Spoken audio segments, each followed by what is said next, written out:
Hello. আসসালামু আলাইকুম ভাবি। ওয়ালাইকুম সালাম। ভাবি আমি ফারুক। দরজায় দাঁড়ায় আছি। একটু খুলবেন দরজাটা? কোন ফারুক? ভাবি আমি ফারুক। এলটিসি ফারুক। ও আচ্ছা, জি ভাইয়া, আমি খুলতেছি। জি ভাবি জি।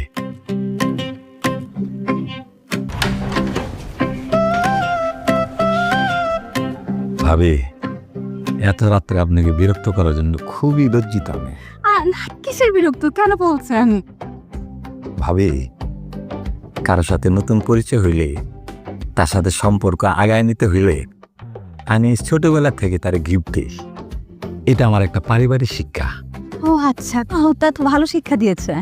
ভাবি আজকে ভিয়েতনাম থেকে আপনার মতো রসের টসটসা মালটা চালাম আসছিল। আপনার জন্য নিয়ে আসছি, প্লিজ একটু নেন। আরে ভাই, কি দরকার ছিল এগুলো? আমার হ্যাঁ ডিপ টিপ লাগছে না। প্লিজ ভাবি, তারপরে নিতে হবে, নাহলে আমি খুব কষ্ট পাবো একটু।